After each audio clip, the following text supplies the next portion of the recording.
very happy to have with us Tony Spawforth, who's Emeritus Professor of Ancient History at Newcastle.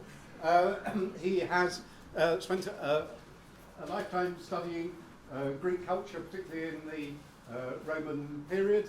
His latest book on that is on the Augustan period. The title is Greece and the Augustan Cultural Revolution, 2012. But he's also, I'm not going to go through a whole CV, but one of the things I will note is that Tony has consistently taken the lead in making specialist knowledge available to a wider public. And perhaps nobody looks to see who's the editors, but the Oxford Archaeological Guide to Greece, he's a co-editor of that. The Oxford Classical Dictionary in its latest epiphanies, he's a co-editor of that. So someone who really knows about Roman period Greece and has done a lot to explain it to everyone else. Tony is going to talk on Romanization, modern problems, and ancient Greeks. Thank you, Dominic, for that generous introduction. And I hope that what you're about to hear will be as pithy as that. And I'm going to read because it's the only hope I think I have of ending roughly on time.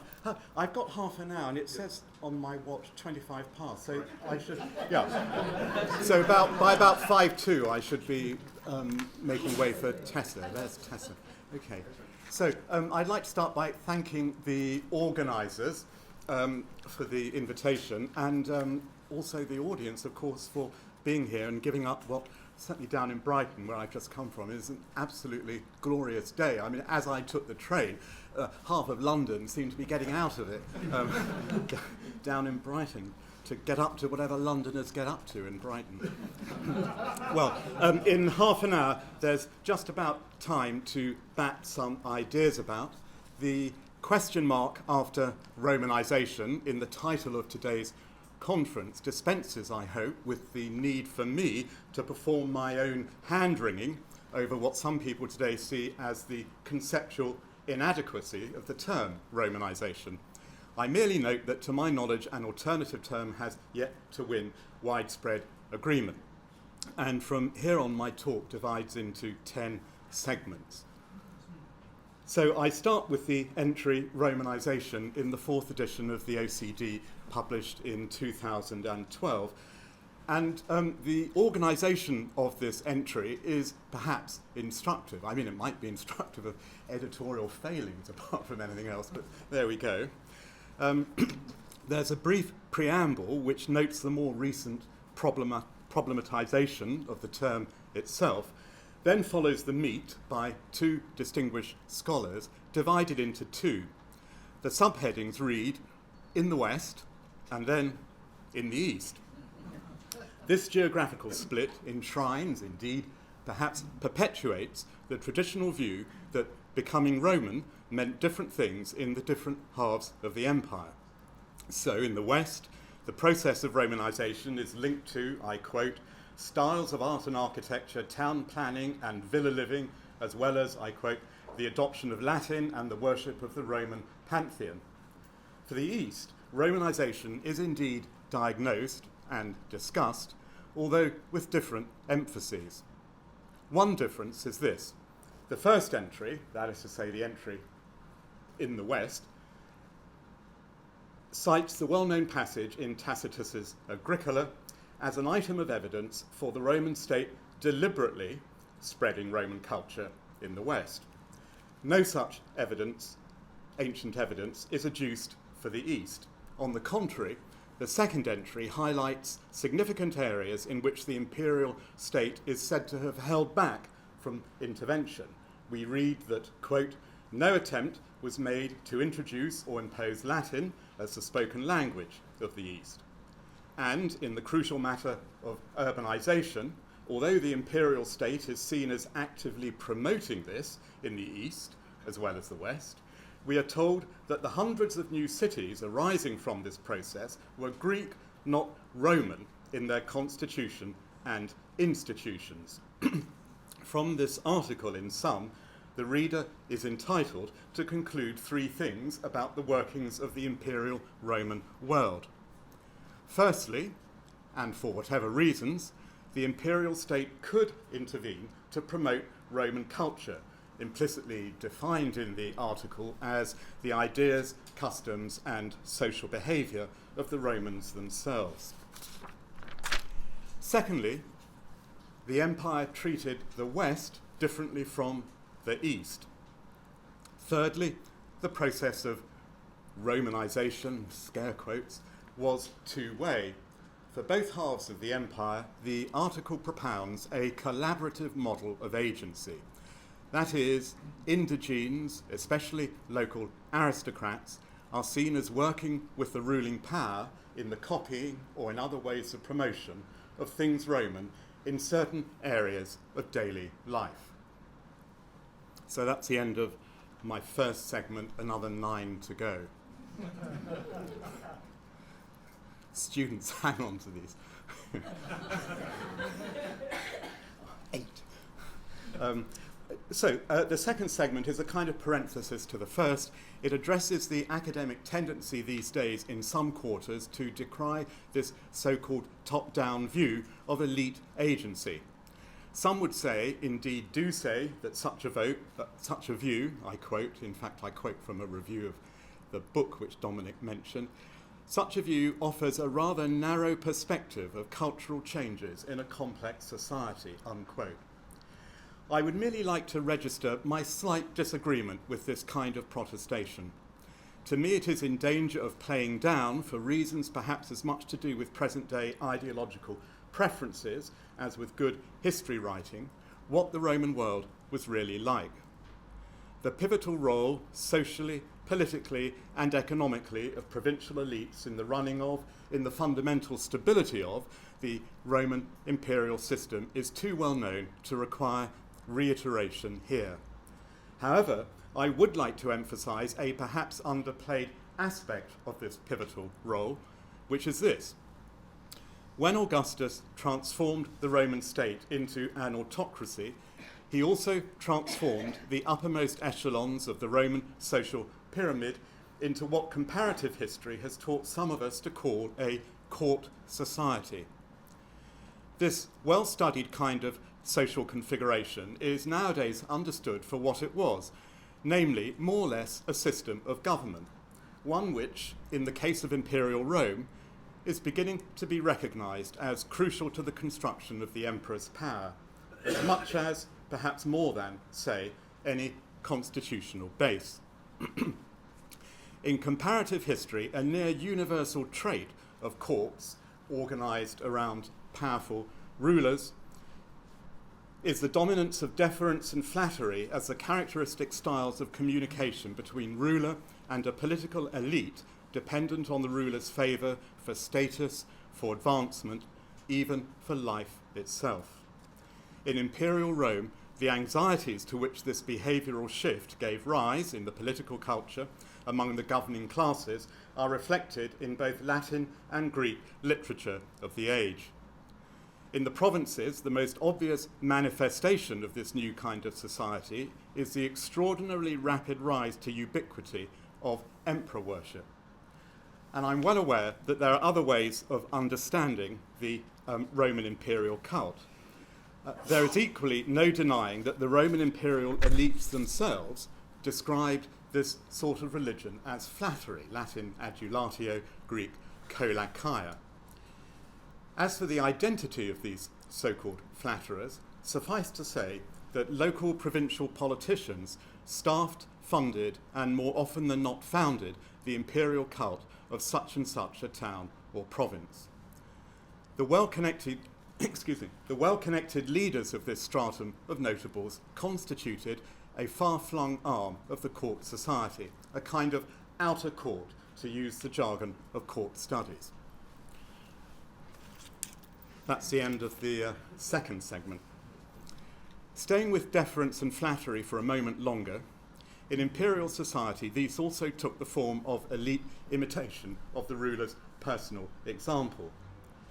Imperial literature recognized this tendency, as in the case of Marcus Aurelius. In his reign, claims the Historia Augusta, I quote, "A great many people pretended to pursue philosophical inquiries in order to gain wealth through the emperor," unquote. Well, this anecdote may amuse us. It's a bit like everyone at Versailles adopting periwigs. Stop there. But the anecdote points to the possibility of a more culturally profound kind of imitatio of the ruler by the elites. What happens in a situation where the emperor appears to wish to set a personal example in an affair of state, one which seems to pressure others to follow? This is precisely what Augustus in the Res Gestae claims that he sought to do. I quote, "By new laws passed on my proposal, I brought back into use many exemplary practices which were disappearing in our time, and in many ways I myself transmitted exemplary practices to posterity for their imitation," unquote. Ovid, for one, commented on this aspect of the regime. In the Metamorphoses, he describes Augustus as, quote, "controlling morals by his example," unquote. In an autocracy, the ruler personifies the state. Should he choose, and indeed willy-nilly, his public actions become an expression of rulership. The personal becomes the political. Augustus grasped this. That's the end of the third segment. So I want now to offer briefly 3 case studies. Each appears to show the Roman imperial state intervening in matters Greek. 2 from the reign of Augustus, 1 from that of Hadrian. And here I use the expression imperial state advisedly, and because I want to avoid the risk of over-individualizing the decision-making of different imperial regimes. The French historian Jean Garget once wrote that even Roman emperors could basically, in their autocratic decisions, do one of 2 things. They could either go with or against the grain of contemporary views. Hadrian's Philhellenism is traditionally explained largely in terms of personal predilections. A long overdue revisionism is at work, which now emphasises how much of the temper of governance under Hadrian in fact fits with traditional Roman imperial concerns, not least on the military front. Historians continue to debate the motives of imperial decision-making. Recent work emphasises the policy continuity from reign to reign provided by established and enduring patterns of thought among the Roman governing elite. These must be factored in as much as, if not more than, the supposed quirkiness of such and such an emperor. I mean, a lot of what I'm saying is fairly obvious, but can the obvious ever be restated too often? Well, a couple of further remarks to preface these case studies. Firstly, these imperial interventions, which the case studies illustrate, don't obviously fall into the pattern of so-called petition and response. That is, they don't seem to be triggered by petitions or embassies from the periphery to the centre. They seem to be central initiatives. Secondly, these initiatives don't obviously relate to the kind of Romanization in the East which Stephen Mitchell in his OCD entry traces to, I quote, the patterns of Roman rule, unquote. They don't concern the military or law or tax or administrative practices or urbanization, for instance, or at least not in an obvious way that hits one in the face. So here's the first. The Emperor Augustus, Cassius Dio's history claims, visited the Spartans in 21 BC. There he honoured the Spartans with, so says the Greek, he sussitia. That is, he took part in one of the famous common messes of Lycurgan Sparta. Well, why did he do this? Neither Dio or anyone else tells us. With historical hindsight, we perhaps can say 2 things. Firstly, there is plenty of other evidence for Roman admiration for Sparta's Lycurgan customs, not least from the 1st century BC. Essentially, their Roman admirers respected the traditions of Spartan military discipline with its faint echoes of their own disciplina Militaris, which Augustus restored. We perhaps should imagine Augustus relishing the famed meagreness of the Spartan mess, just as Hadrian would make a point of sharing and apparently relishing the austere camp fare of the legionaries when he too, like Augustus before him, sought to stiffen Roman army discipline. Secondly, contemporaries took notice of this seemingly minor moment in Augustus's travels in Greece. They must have, for Dio to have found it reported in his source. How did they understand his action? And once again, we don't know. But Greeks, at a minimum, surely saw it as a mark of Augustan or Roman imperial approval for Spartan traditions. That's the end of the fourth segment. Yeah, okay. So my second little case study is also a literary passage. God, rather a long one. This time from a rhetorical treatise written by a Greek intellectual in Augustan Rome, Dionysus of Halicarnassus. This well-known passage offers evidence for an apparent imperial Augustan foray into Greek culture of rather a different kind. Dionysius claims a revolution, metabole, in Greek oratory of his day, a stylistic revolution, whereby Greeks abandoned the hitherto prevalent Asian rhetoric and instead resurrected the speaking style of the Attic orators in some form. Commentators who take this passage to reflect historical actuality see here the seeds of a major development in Greek culture, namely the Atticizing movement in imperial Greek literature and rhetoric associated with the second sophistic. Troublingly, for some commentators, the same text ascribes this alleged revolution in Greek high culture not to Greek, but to Roman agency, and specifically to the political leaders of Augustan Rome, hoi dynastyontes, as Dionysius calls them. Finally, Dionysius hints that Greeks felt pressurized from above to accept the cultural guidance of these leading Romans. Rome, he claims, had forced, the Greek verb is anankadzai, had forced all cities to look to her for leadership. It's been commented that this is strong language. It hints at the coercion or threat of it which underlay Roman dominion. Plutarch, for one, was aware of this Roman axe, as he puts it, ultimately hanging over the heads of people like himself, local politicians. Chris Tilley, the professor of Arcananth at UCL, in his book Coercion, Capital and European States, AD 900 to 1990, states, I came across this quote, the central tragic factor, simple coercion, works. It is fashionable to emphasize negotiation between the Romans and their subjects in debates today about Romanization. Again, this way of thinking, to my mind at least, should not lose sight of the ultimate realities of the Roman imperial system of power. End of the fifth segment. And my third little case study concerns the Panhellenian and leaps ahead in time to the reign of Hadrian.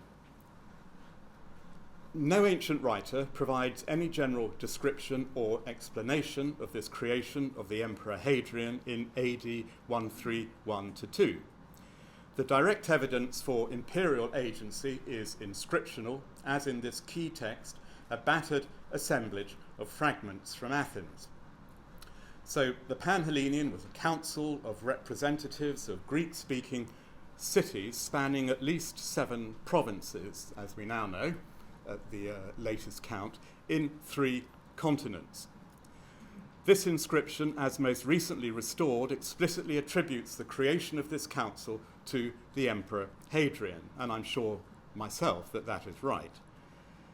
It also refers to the emperor's choice of Athens as the seat of the council, to the mythical past, to Eleusinian Demeter's revelation of agriculture to the primitive Athenians, and the philanthropic sharing by the Athenians of this gift with other peoples via the civilizing mission of Triptolemus on his chariot. And I found this on Wiki Commons, so I hope it's okay. Triptolemus is shown here. This is an Athenian pot in the Louvre, about to set off on this mission, gripping the blades of grain. When I first wrote about the Panhellenian with Susan Walker in the 1980s, I certainly was constrained by traditional views of Romanization to seek a rather utilitarian explanation for this Hadrianic initiative. It was to do with administrative convenience. The council might even have served on occasion as some kind of court of law. In fact, as others have seen, in practical terms, the Panhellenian appears to have been essentially useless. Where we do get glimpses of the business of its council, the agenda is rather startling. Panhellenian officials seem to have spent much of their time opining on Greek ethnicity. Did such and such a community applying for membership have the right sort of Greek pedigree? Inscriptions give us hints of these applications, of their content, and of these decisions, as here. A member city, Phrygian Kibara, in Asia Minor, vaunts her claim, apparently accepted by the council, the great and the good, in Athens, to be a Spartan colony with a tincture of Athenian ancestry as well. Well, that's the end of the sixth segment. So the next segment is short, and it seeks to clarify what these interventions might have in common. And one obvious answer, which I'm sure has struck you, is that they chime with a well-known strand in Roman elite ideas about Graecia, about Hellenism. The writings of two Roman senators, separated by 1.5 centuries, illustrate both the idea itself and also its longevity. Here is Cicero in the 70s BC, publicly praising the Athenians and Spartans for their past greatness in culture, war, and imperialism. And here is the younger Pliny doing much the same thing in a private letter to a fellow senator under Trajan. In some sense, it is probably fair to say then that the imperial centre under Augustus and Hadrian was enacting, in the real here and now of relations between the ruling power and its Greek-speaking subjects, an enduring Roman value or idea or attitude about where to find authority and authenticity in the cultural civilization of Greece. So, when the imperial state appears to promote this Roman value among Greek subjects, should we see here Romanization, Romanization from above? And I suppose my answer is yes, perhaps we should. So I promised you then a short segment, and that was it, number 7. In my book on Greece and the Augustan Cultural Revolution 2012, I gave more examples of these interventions. Even so, what we have here are fragments, I believe, of a larger lost history. No ancient writer offers any explanation of the relationship of different imperial regimes to Greek culture, and that goes even for Nero. To put these interventions in some kind of context, reference is necessary to the complexity of Roman attitudes, elite Roman attitudes, to Hellenism. To assume a uniform viewpoint among all Romans is obviously problematic. However, to pick up on an earlier point, there is a certain consistency in the statements found in upper-class Roman writers from the 2nd century BC into at least the 2nd AD. Admiration for the cultural achievement of the Athenians, of course, predates the rise of Rome, as the patterns of patronage of the Hellenistic royal courts show, not to mention the self-promotional activities of the Athenians themselves from as early as the 5th century BC. These Roman attitudes, however, do seem to me to bear the mark of a distinctive Romanity. Cicero praises the classical Greeks for achieving imperium, rule over others, and bellica laus, military glory. And Roman admiration for Sparta repeatedly seems to translate into praise for the Spartan military discipline. All this sounds like one militaristic empire seeing its pale reflection in a highly selective mirror of classical Greece. And this Roman compulsion to praise the Athenians and Spartans of old had as its corollary an equally well-known compulsion to denigrate contemporary Greeks in general, and less well-known, the diaspora Greeks of the Eastern Mediterranean in particular, an anti-Asian reflex, as one scholar has called it. Livy, for instance, is full of this, much of it in invented speeches. Commenting on this kind of Roman sentiment, Peter Green once pointed out that the Romans seem to have imbibed the Eurocentric chauvinism of the classical Greeks themselves, along with their racist anthropology. The real-time confrontation of Rome with Hellenistic monarchs in the Eastern Mediterranean may well have compounded this sentiment, which largely seems to explain, by the way, the general Roman negativity in the 1st century BC about oratory branded as Asian. End of the 8th segment. There's time to pose just 2 questions. Firstly, why did the imperial state intervene in Greek culture in this way? As I've said, the utilitarian value of these interventions, for instance to facilitate governance, is not immediately apparent. In my book, I argued that the clustering of these interventions under Augustus and Hadrian was not coincidental, but had to do with policy needs of the moment. The Augustan regime was concerned with reformulating Roman morality and, in a larger sense, with repositioning Roman citizen identity. Hence the current view, on which my book heavily builds, that the so-called Roman Revolution was cultural, not just political. Despite being, by definition, un-Roman on some Roman criteria, Hellenism was now admitted officially as a component of this identity. Under Augustus, a symbolic language emerged to convey this new development. In selecting its symbols, the imperial state focused on the most positive image of Hellenism available in Roman thought, namely the Roman ideal of classical Greece, above all Athens, seconded by Sparta. With its overtones of imperialism and successful militarism, as well as humanitas, this was a symbolic Greece that also resonated with Roman notions of virtus, or manly virtue, masculinity.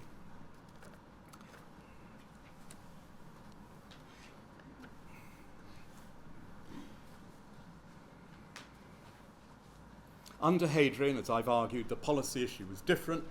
Prompted by military setbacks at the start of the reign, the imperial state sought to re-present the Roman Empire as a kind of universal commonwealth of peoples, protected by the emperor as commander-in-chief.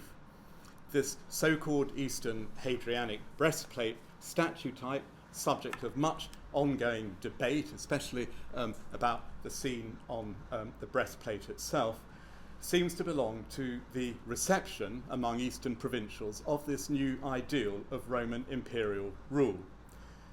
The Panhellenian, in my view, was a statement of imperial support for the cultural values of the Eastern elites, so it's a kind of integrating initiative, but couched in a distinctly Roman language, given its conferment of symbolic primacy on European Greece, with Athens and Eleusis at its heart, and overseas Greeks in Asia and Africa playing the subordinate role of colonists from the European or the Western heartland. So that's the end of the 9th segment, and I'm now on the 10th.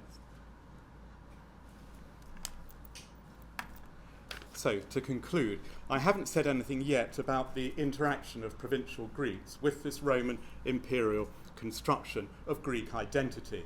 And I'll end with just one example which draws together some strands in this talk. So here is a list of identifiable non-Spartans who held the chief magistracy of Sparta under Hadrian and the Antonines, starting chronologically with Hadrian himself, the only Roman emperor known to have done so. So, going down the list, 3 of the others were or became Romans of senatorial and even consular rank, and all belong to what is sometimes called, misleadingly really, the Greek provincial aristocracy.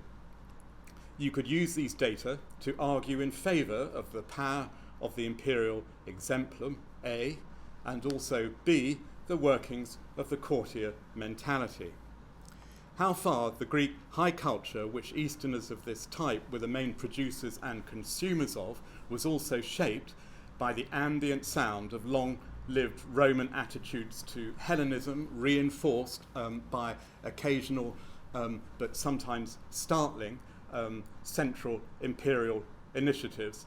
That is a big question for another day and scholars better than me. Thank you.